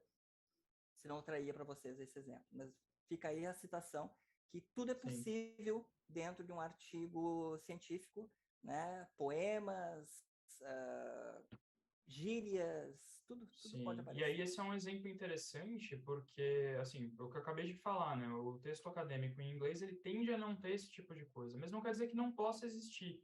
E aí também passa por uma decisão do autor. Se o autor quiser manter aquela coisa que não é comum no discurso acadêmico em inglês, você pode até falar para o autor, isso não é comum, tal, mas se o autor quiser manter, e você for o tradutor, ele vai manter e você vai ter que dar um jeito de ver o que você faz com aquilo. A gente vai falar um pouquinho mais disso, se der tempo, logo mais. Tá, Gilson, posso você passar pode adiante? passar para mim? Aqui, Sim. na verdade, vai ter só um resuminho, né? Eu queria apontar aqui para vocês, então, dessa mesma comparação que ela fez, então, qual que é isso aqui, esse variance factor é o nível de diferença, então, né, que seria esperado entre os textos em português e em inglês. E para a medicina, por sorte, a gente vê que esse fator de variância, quer dizer, essa diferença, tende a não ser tão grande, está aqui no zero, a maior parte dos artigos. Mas tem vários aqui que tem uma diferença um pouco maior já, né? E se a gente vai para áreas como, por exemplo, aqui embaixo tem farmácia, um pouco mais para baixo aqui, que acabou não ficando aqui, tem a psicologia também, que são áreas que estão muito próximas, na verdade, da medicina, né? E na própria farmácia aqui, você vê que tem textos chegando até o -2. Se você vai para psicologia, tem textos que estavam até no -4. Então, quer dizer, tem hora que você pega textos que estão próximos da área médica e você vai ter que pensar, pera, como é que eu faço a adaptação desse texto para tentar chegar num estilo que seja apropriado para o público em inglês? Só comentando isso aqui. Aí, então, falando um pouco dessas diferenças, uma das diferenças principais é isso, de clareza versus uma questão de interação, né? Então, aqui só trazendo alguns exemplos esses tais de framing devices, né? Que são essas introduções às frases. Então, e no português é muito comum que as observações, aquilo que você está falando, seja apresentado de forma indireta. Então, na verdade, você vai colocar na oração principal uma dimensão interpessoal, que é isso para chamar a atenção daquilo, para conversar de alguma forma com o interlocutor ou com quem está lendo o texto, e o fato mesmo vai aparecer depois disso. Algumas vezes isso até tem um conteúdo semântico que é relevante, por exemplo, expressando uma atitude do autor com relação àquilo que está sendo falado, ou uma ênfase, ou alguma coisa assim. Em alguns outros casos, não. Na verdade, até dá para tirar essas coisas sem fazer muita diferença. Então, por exemplo, constata-se que... Bom, constata-se que você talvez possa só falar o que está acontecendo, né? Ou diríamos que deve-se considerar que é uma coisa assim, talvez esteja, de certa forma, apresentando uma contraposição. E aí talvez tenha outras formas de colocar essa contraposição em inglês, né? Então, você poderia colocar although, alguma coisa, dependendo do caso que for, né? Então, você pode fazer outras formas mais diretas, digamos, de apresentar essas contraposições. E aí tem alguns exemplos que ela menciona, tudo bem que aqui parece bastante português de Portugal, mas não seja errado não se perceber que, putz, se você vê uma coisa dessa, em vez de traduzir direto, vale a pena pensar, pera, o que isso aqui está querendo dizer? E refrasear isso para uma forma mais direta no português. Ou aqui, não podemos aqui deixar de nos referir a, de novo, tem uma dimensão interpessoal, mas vale a pena pensar, será que isso é importante de fato para o artigo? Ou será que dá para a gente simplificar isso, limpar isso de alguma forma, para deixar um discurso mais objetivo? Então, só alguns exemplos aqui. Você passaria para mim, Gilson? E aqui um exemplo dessa coisa de deixar o tópico para o final, né? E aí tem uma tradução literal. Então, o texto em português aqui era: partindo de um levantamento arqueológico e antropológico sobre os barcos e a navegação, desde a pré-história até os meados do século XX, nas tradições associadas à construção naval existentes no litoral do noroeste de Portugal, no tipo de turismo existente nesta região, associado a atividades costeiras e marinhas, e no público-alvo, as autoras apresentam um projeto de desenvolvimento do produto O Museu do Barco e da Construção Naval. O que é o assunto aqui? O que está sendo falado aqui de fato? O que está sendo falado é que as autoras estão apresentando esse projeto. isso vai parar lá no final da sentença, às vezes no final do parágrafo. Né? Então, se a gente fizer uma tradição literal, a gente vai começar com... Assim, inclusive tem essa questão aqui, né, do partindo, tem aquela coisa dos gerúndios que eu comentei também. Então, se a gente traduzir literalmente, ficaria starting off from archaeological and anthropological survey, blá, blá, blá, blá, blá, blá, blá, blá. The authors present a project for the development of the project, blá, blá, blá. Né? Então, muitas vezes, quando você se depara com uma coisa dessas, vale a pena pensar. Daí você vai pensar, mas eu vou estar alterando o texto do autor. Tudo bem, mas às vezes faz sentido você pensar, será que essa é a forma como o público vai entender melhor isso? Será que essa é a forma que vai chegar melhor num público que está esperando um texto mais direto e mais objetivo? E aí você pode se sentir à vontade, muitas vezes, para alterar a ordem, para colocar o tópico primeiro, né? Então, colocar os autores aqui apresentam um projeto para o desenvolvimento desse produto. E aí depois falar de todas essas outras coisas que são questões adicionais, assim, né? Então, alterar a ordem, fazer essa série de coisas pode fazer parte do trabalho de vocês na versão para chegar num texto que pareça mais com o que se espera num texto acadêmico em inglês. Passaria, por favor? Bom, aqui, Thiago, só para alertar em questão do nosso tempo, tá? Então, seria o último tópico aqui para a gente ter um tempo de perguntas, então a gente termina aí na acurácia e fluência, tá? Sim.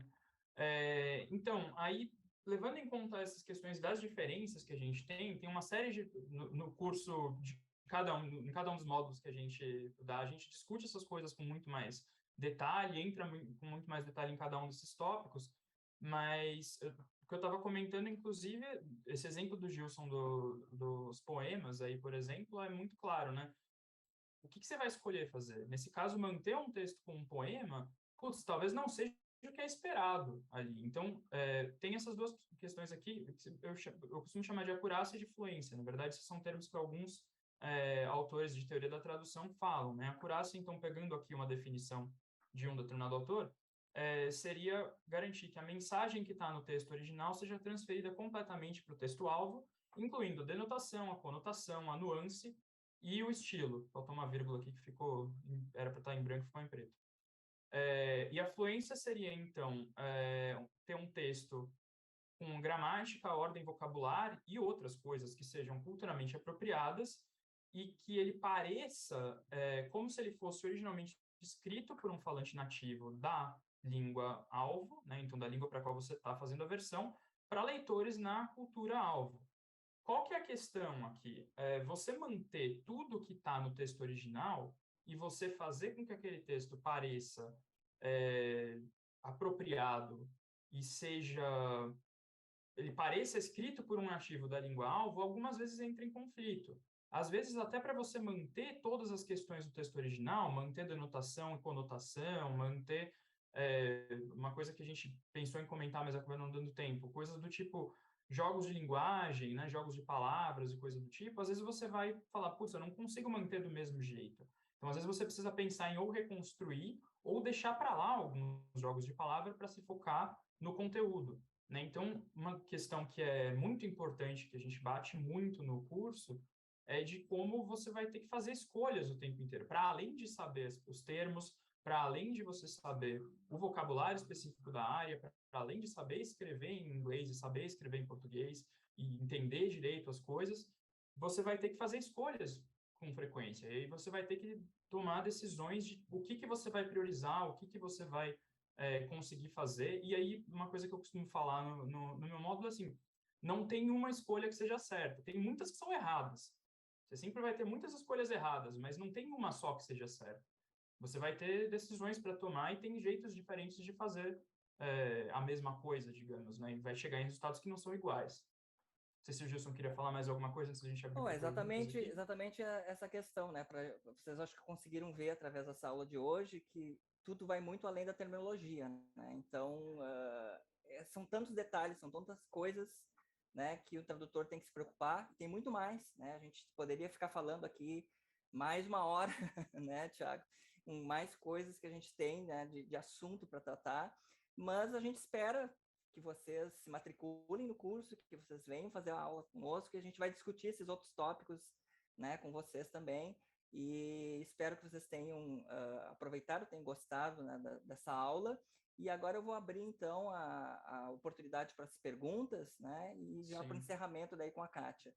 A gente até comentou que ia falar de voz passiva e voz ativa, só adiantando aqui que é um assunto que tem muita discussão, não tem, como o Gilson falou, uma resposta única, é controverso, tem guias, mas não tem respostas únicas e prontas, assim. Sim. Kátia, tem perguntas? Eu anotei uma pergunta aqui do André, que ele tinha feito ali no chat. Na hora de fazer as versões, vocês usam as Cat Tools ou usam só o Word? Acho que cada um pode responder independentemente aí, né, Gilson? Tá, bom, eu usava a Cat Tool, depois eu comecei a ter problemas, porque eu troquei meu computador por um Mac, e aí a questão de compatibilidade, agora eu descobri que tem o Omega T, né, que funciona, né, com Mac, eu voltei a usar. Mas eu tive que parar por um tempo, né, e eu também tive um problema que eu percebi que eu estava usando e não estava adiantando muito, tá? Nas traduções de artigos médicos, científicos. Por quê? Porque eu traduzi um artigo para um autor lá um tempo atrás, daí eu usar lá, deu o match, né? Às vezes lá, quando fica felicidade, né? Quando dá aquele match lá total, lá que tu vai lá, aparece em verde lá, tu simplesmente clica ali e ele copia o texto e tá tudo pronto, né? Essa felicidade do tradutor no Cat Tool. E o texto foi para a revista e o revisor disse assim: notamos problema de plágio, autoplágio, né? Era um autor escrevendo, ele usou a mesma coisa que ele tinha usado na outra tradução, era um outro texto, e eu reutilizei. A Cat Tool veio aquilo, eu já tinha sido traduzido uma vez, eu traduzi de novo, e eles pediram para rephrase, né? Que era um autoplágio. Era do próprio autor, mas era um autoplágio. E eles não estavam aceitando aquilo. E aí eu disse, opa, né, eu vou ter que repensar essa questão, porque eu vou ter que reescrever essas partes que são iguais, são, né, o 100% de match não está funcionando. Então, eu fiquei um pouco assim, mudei um pouco a minha atitude quanto a isso, né? Mas isso eu acho que vai de tradutor para tradutor, né? Tem tradutores que dá. Se deu match, vai em frente. O problema do autor lá que vai ter que mudar o texto dele, né? E não do tradutor, né? Mas aí eu avisei, obviamente, o cliente, né, para ele fazer essa mudança. Acabou sobrando para mim, eu não consigo mudar, faz esse rephrase aí que tiver que fazer, né? E eu acabei fazendo, mas deu mais trabalho do que eu deveria. Adicionando do meu lado aqui, eu comecei trabalhando basicamente só com o Word mesmo.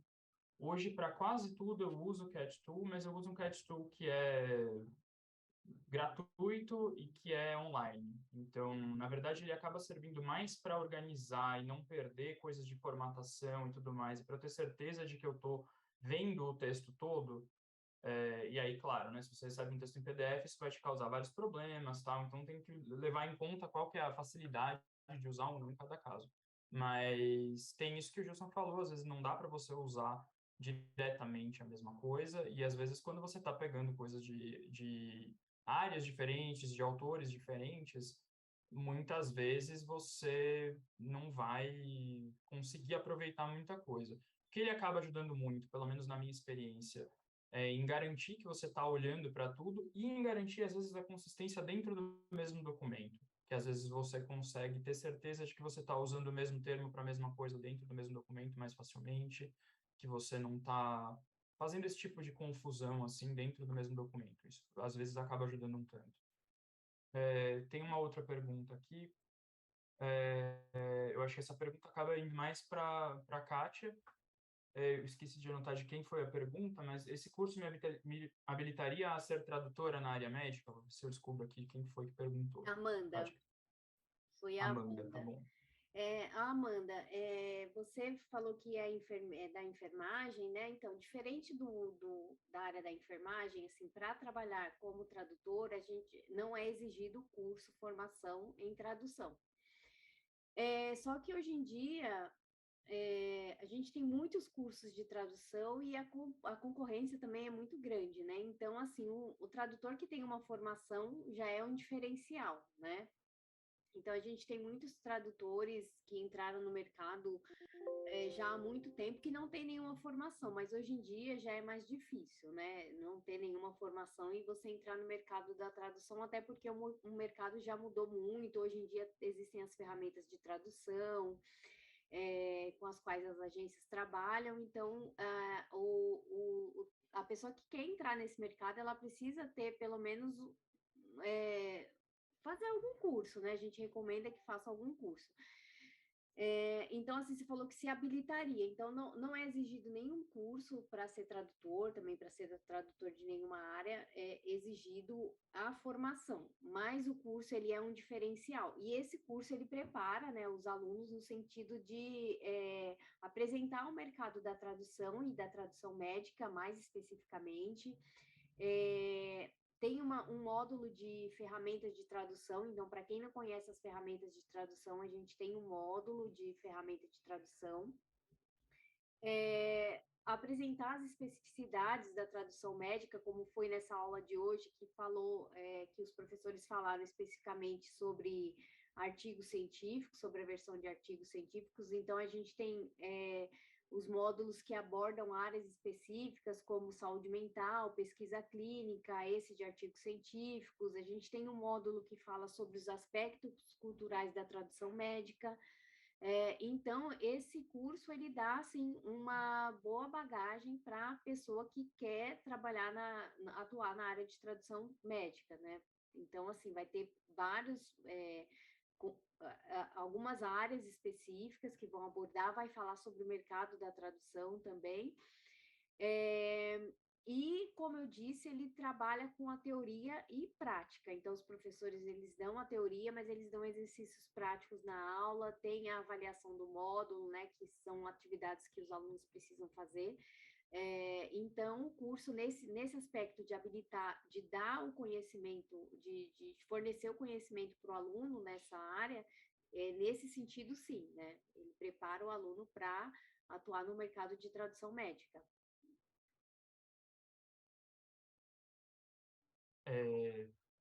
Bom, acho que a gente consegue responder mais uma pergunta aqui. Sim. A Isabelle tinha perguntado, normalmente qual o prazo que vocês estipulam para a entrega do trabalho? De novo, acho que cada um de nós pode responder de sua parte. Gilson, se você quiser comentar primeiro. Depende da extensão do artigo, né? Se é um artigo maior, um artigo de revisão, que tem em torno de repente 30 páginas, ele vai levar mais tempo. Se for um artigo... E depende muito da experiência do tradutor, né? Eu, como já tenho bastante experiência, consigo traduzir 4.500 palavras num dia, né? Então, consigo entregar 15 páginas num dia sem problema nenhum, né? Claro que se for uma área que eu nunca trabalhei ou que eu não tenho muito conhecimento terminológico ainda, eu peço mais tempo. Então, vai depender muito da experiência do tradutor, né? Para saber se eu vou precisar de mais tempo ou não, né? Então, se não tem muita experiência, peça mais prazo, sempre, né? Porque pode acontecer de não conseguir entregar se colocar um prazo muito curto. Então, né? Tenta. Às vezes o autor, claro, o cliente está com pressa, ele quer para ontem, né? Claro. Mas também eu não vou entregar um trabalho ruim. Então, se eu tenho que estudar a terminologia, eu perco o cliente às vezes, não tenho o que fazer, porque eu não vou entregar algo com um resultado que não seja bom, né? Que vai comprometer até o meu nome como tradutor. Então, tem que cuidar isso, né? Eu acho que o que eu tenho para falar é bem parecido. Na verdade, de forma geral, eu costumo considerar que se eu estou trabalhando o dia todo, se eu estou conseguindo dar atenção para as traduções o dia todo, e digo isso porque eu também sou acadêmico, então não é todo dia que eu estou 100% dedicado à tradução, né? Então, para os dias que eu estou, eu considero que eu consigo traduzir sem muito problema de 3.000 a 3.500 palavras em 8 horas de trabalho, né? Uma média, obviamente, e claro que depende, como o Gilson falou, de quanto que você já conhece da área, então você dá uma olhada antes no que você vai enfrentar ali naquele texto ajuda. Mas aí eu vou até comentar, assim, é uma coisa que às vezes se estão pedindo uma coisa que é muito fora dessa realidade, você pode primeiro ver se você daria conta mesmo. Então, leva em conta que você é humano, né? Você vai ter que dormir, você vai ter que comer, você vai ter que fazer uma série de outras coisas além disso. Então, se você acha que você não vai conseguir entregar um bom trabalho, fale, olha, eu preciso de um prazo um pouco maior para conseguir garantir o trabalho que eu vou fazer, conseguir fazer aqui. E assim, se mesmo assim for um texto de uma área que você está acostumado, tudo tal, e você consegue dar conta, e a pessoa te pede hoje para amanhã um trabalho de 6.000 palavras, mesmo que você ache que você está dando conta, existe uma coisa que se chama taxa de urgência. Não se neguem a cobrar taxa de urgência para coisas que vocês acham que dão conta, mas que vai muito além do que vocês estão acostumados a fazer, porque no fim das contas você vai ter que fazer provavelmente você vai trabalhar mais de 8 horas naquele dia, provavelmente você vai passar por um estresse ali, então é uma coisa Trabalhar de também, madrugada, às vezes, trabalhar de madrugada, exatamente. Então, assim, é uma coisa para levar em conta também. Tem uma outra pergunta que eu acho que é relacionada, acabaram de fazer, com relação a por palavra ou por lauda. Como ela é rapidinha de responder, eu costumo cobrar por palavra, mas eu já por vi palavra, muita sim. gente trabalhando por lauda também, só Uhum. como é rapidinho. Teve uma outra pergunta que eu acho que a gente não vai conseguir responder agora, por dois motivos. Primeiro, por questão de tempo, que a gente já está aqui no finalzinho do nosso prazo. E segundo, porque é uma coisa que tem muitas respostas para dar, né? Que foi a pergunta do Matheus: quais fontes de consulta vocês utilizam para verificar termos técnicos? Falando rápido, de minha parte, tem dicionários, dependendo da área, que podem ajudar, mas muito você vai de ir atrás de artigos, você vai de ir atrás de coisas no Google, no Wikipedia, uma série de lugares. E a gente fala um tanto disso, e uma outra coisa é que você vai acostumando também e aprendendo, e vai se tornando mais proficiente em cada uma das áreas que você trabalha conforme você vai trabalhando. O que Então, eu, Gilson, se quiser adicionar alguma o que coisa, eu eu ia digo comentar que isso é exatamente uma coisa que a gente é fala é no a mesma curso, né? coisa, assim, há dicionários, tudo mais, né? Mas isso não é o suficiente, tá? O que eu digo para ser um bom tradutor em inglês, né? Fazer a versão, leia bastante inglês sobre o assunto que está traduzindo. Então é leitura, Sim. muita leitura, leitura. Todo o vocabulário, toda a terminologia que eu consegui aprender até hoje foi lendo artigos diretamente em inglês para conseguir escrever melhor em inglês. E não só Né? para terminologia, né? Uma outra coisa que eu comento Estilo. muito no meu módulo, exatamente, é Estilo. você Né? ler o artigo não só para entender o que está lá, mas olhando para como ele está escrito. É uma outra forma de ler, você olhar pensando na forma, pensando em como ele está sendo estruturado, Fraseologia também pensando é importante. exatamente. A gente vai comentar com certeza muito mais disso nos módulos, para quem for fazer o curso livre, para quem for fazer o curso avançado. Vai ter coisas específicas falando de terminologia de áreas específicas também, por isso que eu estou falando que é uma resposta que vai ser insuficiente a gente só falar isso aqui. É um começo, mas vai dar para ajudar muito mais aqui no curso, que tem módulos específicos, e vocês vão melhorando também com a prática na área e, como o Gilson falou, lendo muito. Kátia, Acho gostaria de finalizar, então? Eu gostaria de agradecer ao Gilson e ao Tiago por essa aula, excelente aula. Aqui tem várias pessoas parabenizando. Avisar vocês, eu coloquei aqui no chat, gente, o link da lista de presença para quem quiser o certificado. Quem quiser o certificado, não esquece de preencher, vou colocar aqui novamente. Então, vocês cliquem aí, preencham para receber o certificado. Quem quiser mais informações sobre o nosso curso, eu coloquei o e-mail aí também, mas vocês vão receber essas informações por e-mail, como eu falei, mais informações sobre o curso, nosso e-mail de contato, se vocês quiserem conversar melhor com a gente a respeito do curso, tirar alguma dúvida. Eu esqueci de falar com vocês também, se a gente pode compartilhar essa apresentação, se puder, eu também mando pro pessoal que participou da aula. E a Amanda perguntou se o professor Gilson tem Instagram. Não ainda, eu vou ter que, é uma coisa que eu tenho que pensar. Eu estava saindo das redes sociais, mas eu senti que eu vou ter que voltar. Os dois estão no LinkedIn, se vocês procurarem. Sim, no LinkedIn, sim. E eu também estou no Facebook. Eu não acesso muito, mas também estou no Facebook. Eu acesso mais o LinkedIn. Eu também estou muito pouco presente nas redes, mas eu existo nelas. Assim, eu demoro bastante para. Tenho demorado, vou tentar voltar a acessar com mais frequência, mas eu existo nelas. Tá, e o Traduza também, gente, tá no LinkedIn, Instagram, Facebook, @Traduza Encontro Cursos e Oficinas. Eu mando também o arroba para vocês no e-mail. A Bruna está perguntando onde vocês vão poder acessar a gravação na aula, vai ser no nosso canal no YouTube. A Amanda já segue a gente, que bom. Para quem não segue ainda, gente, procura a gente lá no Instagram, LinkedIn, Face, com Traduza. E a gente tem um canal no YouTube, essa gravação dessa aula vai ser disponibilizada no canal. E também, quando for quando tiver lá disponível, a gente manda um e-mail avisando para vocês também, tá bom? Mas se vocês quiserem já entrar no canal, começar a seguir também o canal do YouTube, aí vocês seguem lá a gente, ativa lá o sininho para notificação que vocês vão receber, mas a gente vai avisar também por e-mail.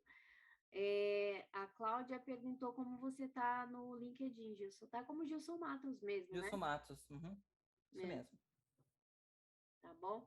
Então, mais uma vez, obrigada, professor Tiago, professor Gilson, pela excelente aula. Se vocês quiserem fazer alguma consideração final, a palavra está com vocês agora. Agradeço também a todos que participaram dessa aula. Muito obrigada por estar aqui conosco até agora. E, como eu falei, a gente vai mandar mais informações para vocês por e-mail, vai mandar avisar quando essa aula quando a gravação estiver disponível também. E o certificado vai ser enviado também em breve, para quem preencheu a lista de presença, tá, gente? Tiago, Gilson? Você tem alguma consideração? Eu queria agradecer a todos aqui também que estavam com a gente e a gente espera vocês nos cursos da Traduza, então. É a mesma coisa, eu agradeço a todos, né, por estarem aqui assistindo essa aula, e vocês podem aprender muito mais fazendo o curso do Traduza, e a gente se encontra por lá. Para dar mais um recado só, outra coisa, não tenham medo, essa é uma outra coisa que eu muitas vezes acabo falando no curso, é assim, tentem, comecem, não tenham medo de fazer versões, é uma coisa que a gente vai aprendendo com o tempo, mas a gente aprende fazendo, então é ótimo ir tentando fazer. E eu sempre digo, quando me perguntam assim, fazer tradução, porque versão é muito difícil, e eu digo o contrário, versão é mais fácil. Por quê? Porque quando eu tenho um texto em inglês, uma tecnologia nova que recém foi lançada, não tem aquele termo ainda em português, eu vou ter que de fato, procurar e não vou achar, eu vou procurar e não vou achar. E no inglês isso já existe, é só questão de saber achar, né? Então já está tudo pronto por lá, já é só aprender a procurar a terminologia, né? Por isso que eu digo leitura, pessoal, leitura é tudo para ser um bom tradutor. Versão, né? Tradução também, mas versão é ler inglês na área que vai traduzir direto, né? É isso. Gente, muito obrigado de novo, então. Uma boa noite a todos. Boa noite a todos. Boa noite. A Cláudia falou que continua esperando o avançado no sábado. A gente vai preparar os calendários aí do ano que vem, né? Quem sabe falar com a Patrícia para ver se dá para a gente fazer uma turma do avançado no sábado, né? Obrigada pela sugestão, Cláudia. Tchau, gente. Boa noite. Muito obrigada. Boa noite, gente. Tchau, tchau. Boa noite. Tchau.